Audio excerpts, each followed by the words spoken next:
Hey, friends and revolutionaries, back with the next in the week of Master Universe Classics figures. And in this case, we're going to go ahead and we're going to throw something else along with it. We're going to do Master Universe Classics versus DC Universe Classics. Which always seems funny to me because DC is actually the one that gets mentioned first. So technically it's DC versus Master of the Universe. But that's that's really nitpicking there. Complicated set of figures.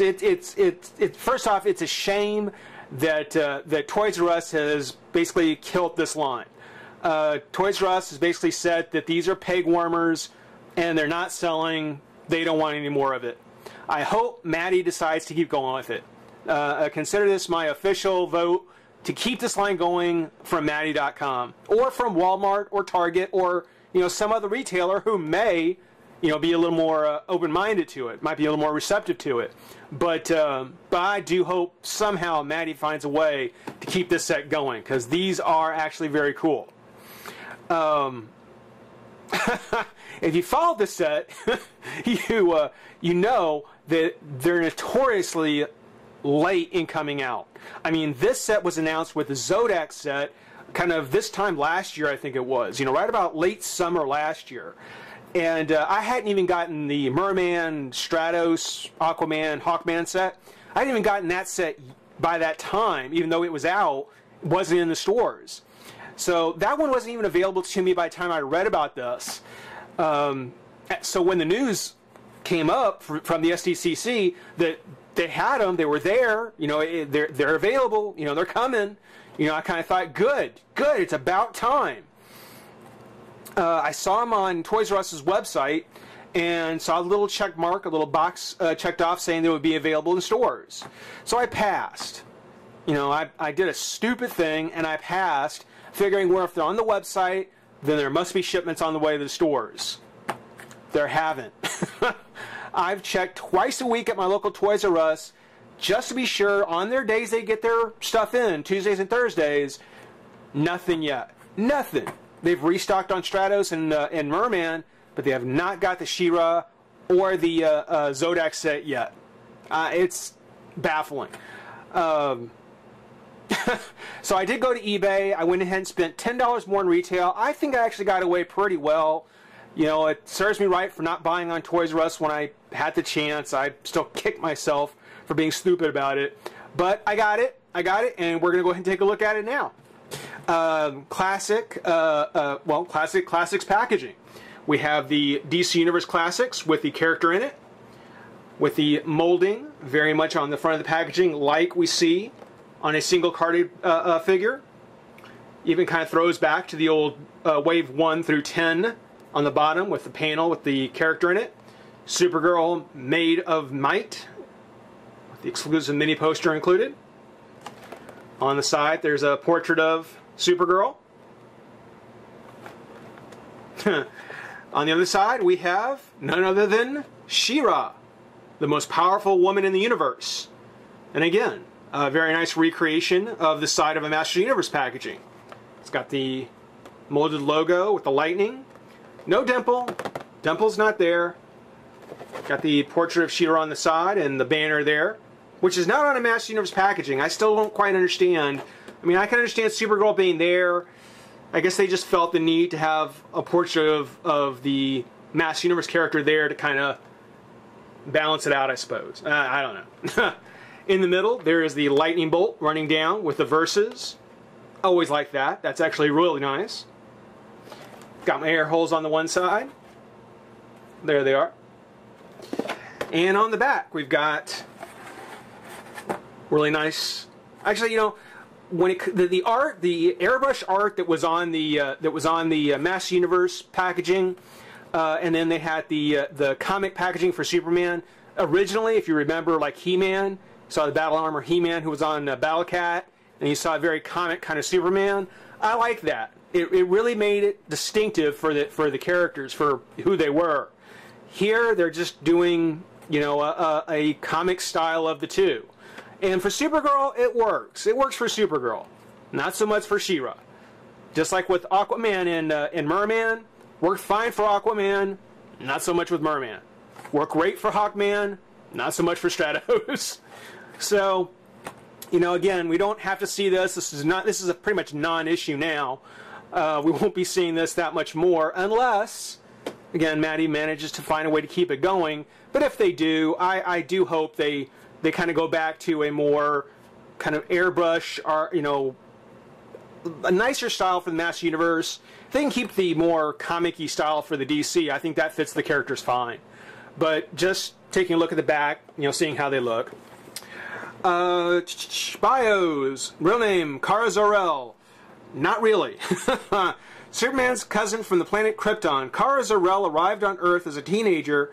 To protect her, Kara was secreted on Wonder Woman's home island of Themyscira.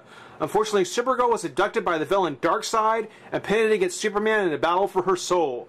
Ultimately, Superman won out and returned to Earth with Kara, who now wears a costume inspired by her cousin as the young heroine-in-training Supergirl. If you've seen Superman, Batman, Apocalypse, that's the story. That's the story of the return of Kara Zor-El, Supergirl. Now, this one isn't really Kara. This is oh, I forgot her name. Davers, whatever. The Angel, who merged with Matrix and gave her Supergirl powers. That's this one. And she's also the inspiration for the Superman animated series Supergirl. But again, we'll talk about that more here in a minute. Shira. Shira, most powerful woman in the universe. Real name, Adora from the House of Randor.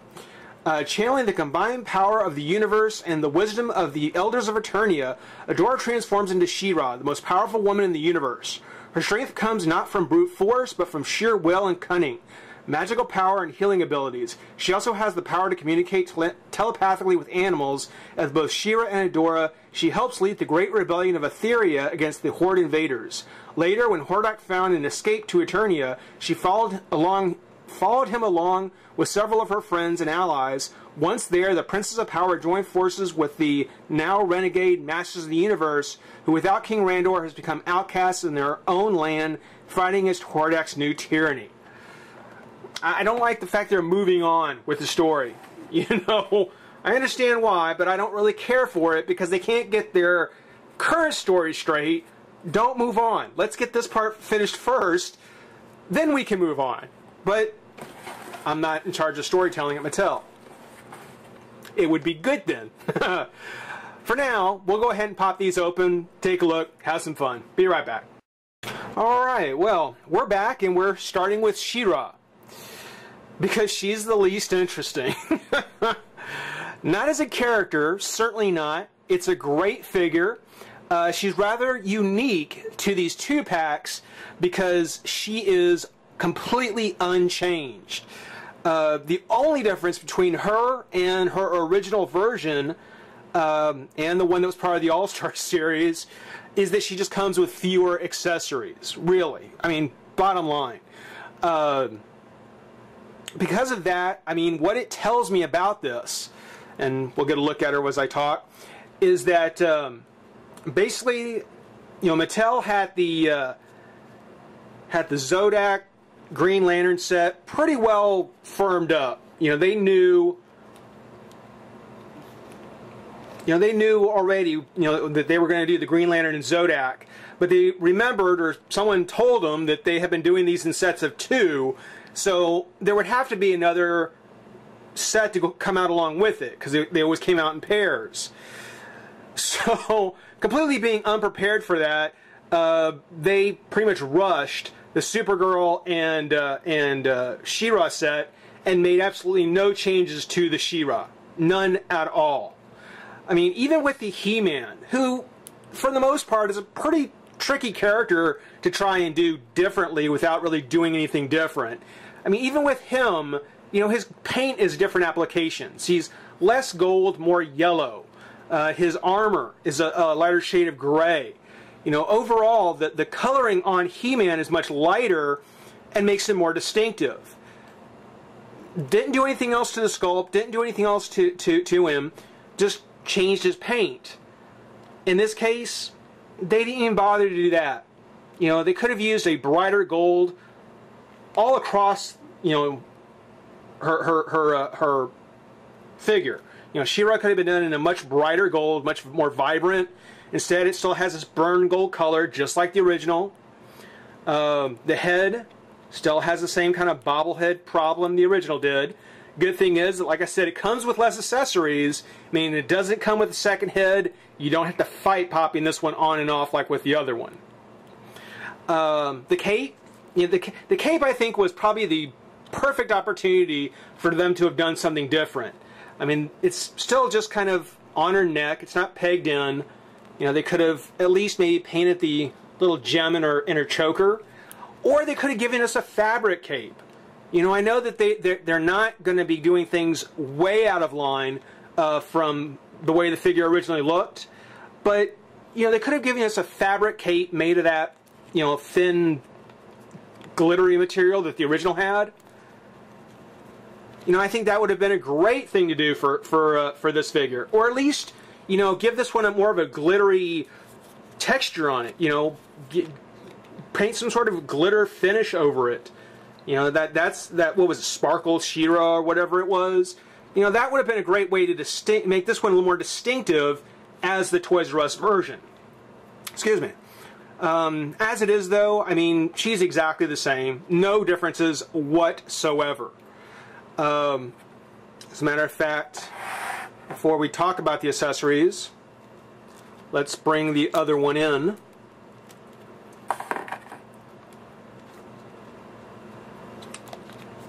And you can see, I mean, any differences between the two are more a matter of the fact that they were just manufactured at different times.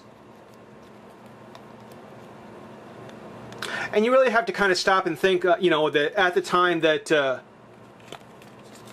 that this Shira, I have to keep reminding myself, my right hand has the Toys R Us version, that when this one was coming out, they already had her, you know, on the All-Star shelves where you could reorder her online. She sold out pretty quick, and I'm guessing that's because, you know, a lot of that run of figures were being used to put into the 2-pack with Supergirl.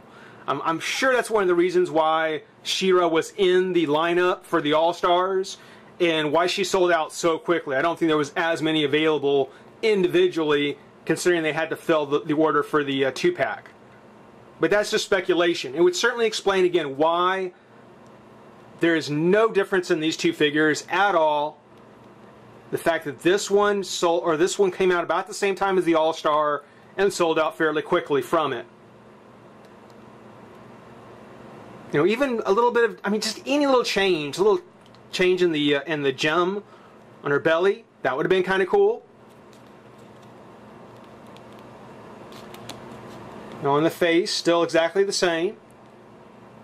There may be a little bit better paint job on the eyes, I think here.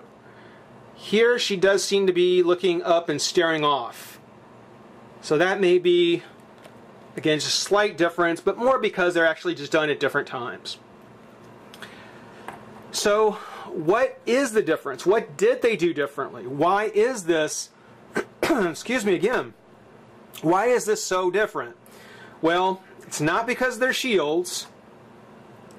Shields look exactly the same color gem, same color plastic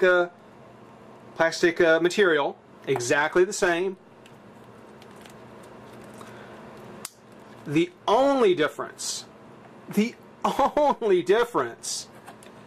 between the Shira from the single card and the Shira from Toys R Us are the swords.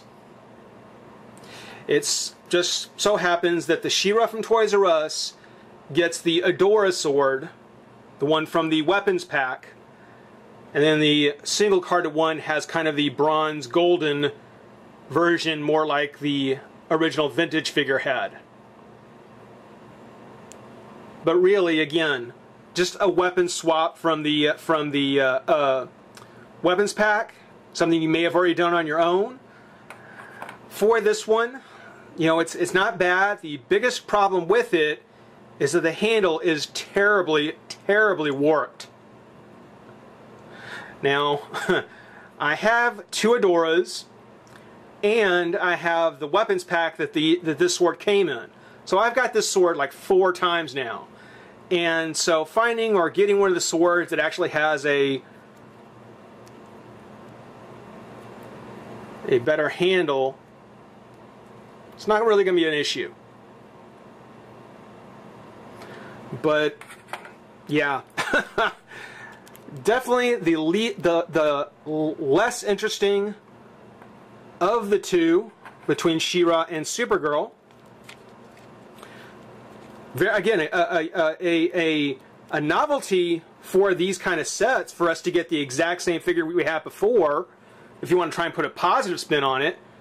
But really, yeah, really disappointing. There's so much they could have done that would have taken so little effort, but I really can't help feeling they just rushed to get another set out to go along with the Zodiac and Green Lantern. Now, Supergirl, on the other hand, totally different story. Sit back, we're going to take a look at her next. Alright, well, we've moved on to Supergirl, and don't get me wrong, this is not an original figure either. As a matter of fact, this is also a re-release from an earlier version, but this one goes further back. This one actually is probably a little bit more why I bought this set, why I was looking forward to this set.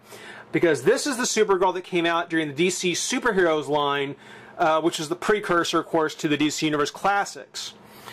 These 2-packs are kind of becoming the, as I've said before, the dumping ground to get those figures back into circulation, which I'm fine with. I didn't think I'd ever really get a chance to get this Supergirl, so the fact that they used her to package with Shira, totally okay with. Totally okay with. But it's not the first time that we're seeing her. And as a matter of fact, it's not really even the second time we're seeing her.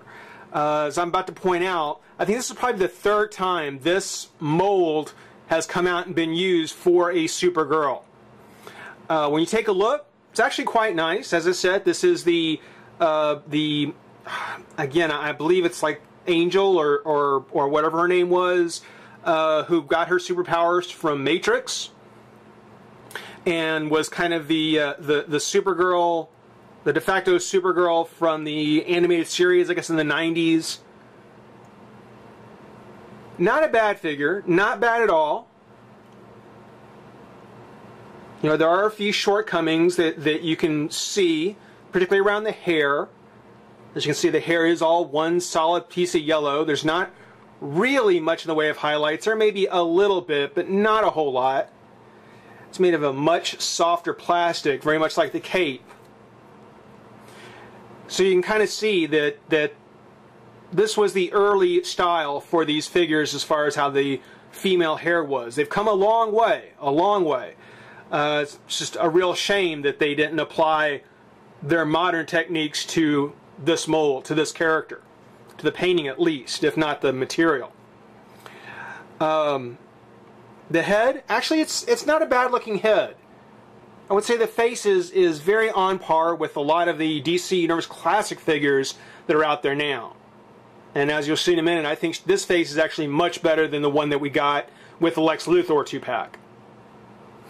The rest of the body, when you look at her t-shirt, see there is a collar sculpt. There's the Supergirl or the Superman logo on her chest. There's the trim underneath the shirt and on the sleeves. Her skirt, very nice vibrant blue. I like the way that looks. But again, you can see there's a line there. And then she has her boots, which I think her boots are great. Her gloves and her boots are probably my 2 favorite elements. I love these kind of stompers that she has on, you know, with kind of a thicker sole and got the bootstraps in the back, the high laces.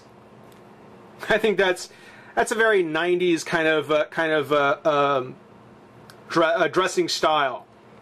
I like it. I do. I would definitely say this would be my Supergirl of choice if it didn't have 2 big problems. Before I get to that, let me bring in the other Supergirl, just to kind of go on with what I was saying. When you look at this one, again, you can see the hair is much harder, much more firm, and it has much different kind of highlights in it. The cape on the two is exactly the same, just as the rest of the costume. The DC Superheroes one might be a little bit darker. But with both the two figures, because the cape has kind of a blown kind of sculpt to it, they went ahead and actually did the same kind of thing to the hair to kind of give it the element that it's blowing in the wind. And of course this one right here, much more extreme. This one, a little more subtle. Again, another reason why I think I like this one better. But when you take a look at the sculpting here, you can see there's the yellow where the trim is, the sculpted Superman logo, the trim at the bottom of the shirt, the painted trim at the top of the skirt, going all the way down. You know, the gloves have kind of been given up for a new sculpt on the hand. But this is just a reuse of the original sculpt from Supergirl.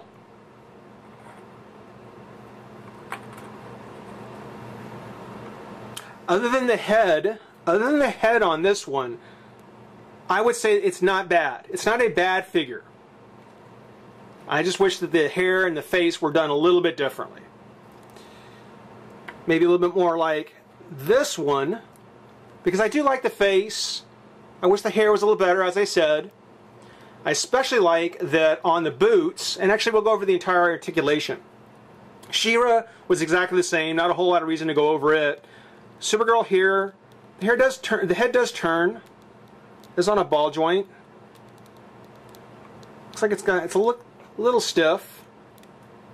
The arms come up, and this arm will come out. This one won't. It's got a heavy application of glue.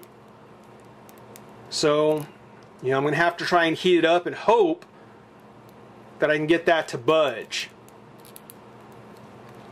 Does twist to the top of the shoulder, bicep, elbow, and wrist. It is kind of nice to have this Supergirl though, because of course this Supergirl has the pivot at her mid-torso. One that you can tell this one probably has as well, but again, because there is something happening with the glue, it's not going to move at all. No crunch on either one, but there is the twist at the top of the leg, which comes out, bend at the knee, and actually a twist at the boot with the ankle. Now the twist on the boot here is a little different than what we get here, where there is no twist. So whereas if they had just sculpted new boots, they could have completely reused the entire leg from this Supergirl. They didn't. They had to go ahead and come up with the more Superman style boot and figured it would be easier just to sculpt a whole new leg. That's fine. Twist of the boot is not something we normally see on these kind of figures, on the DC Universe figures anyway, so, you know, not anything too disappointing, but certainly something welcome on this one. I really do like it. And I like the colors on her too. I do think that the red, white, and blue for this Supergirl just is a lot more appealing than the Superman style of blue that we get on this one. If not for the glue, if this had not been overdone on the glue so badly, this would certainly be my favorite Supergirl. As it stands right now, I'm still waiting on a better one. So far, neither one seems to be ahead. Bringing in the Shiras, just to kind of talk about it as a set. Whoop. I have to say, this is definitely the weakest of the sets so far. Not just because of you know what they did, who they packed in there. I think that just the fact that they chose these two figures to be together really probably wasn't the best idea. I couldn't see them packaging anyone else together. It didn't make any sense to me that Wonder Woman would be packed with Shira. That didn't make any sense. Not when you think about the fact that Shira is He-Man's sister, Supergirl is Superman's cousin, they're family, they're blonde, you know, they wear skirts, you know, I mean, there's just a lot of similarities between them that just made sense to me that these would be the two that be packaged together. The problem is that Supergirl is a small figure. She's a very small figure, even in the DC Universe line. And then posing her next to Shira, which is already going to be out of scale between them, it's just very, it's very apparent. It's very stunning. So, again, I can't help thinking that this was not necessarily a well thought out pack. For the Supergirl, I'm glad to have her. Shira, now I have a spare Shira that'll be able to use Swiftwind, and one to kind of keep individually displayed. I'll leave it to you, each of you individually, as to, you know, whether or not it's something you'd want to pick up. As a completist, as a Master Universe fan, I had to have it. I spent $10 more than retail on it, but I still think it was worth it. I'm still glad to have it. Hope you enjoyed watching. Stick around. More Master Universe figures coming. More 2-packs coming. For now, rate, comment, subscribe, join the revolution, and we'll see you soon. Bye-bye.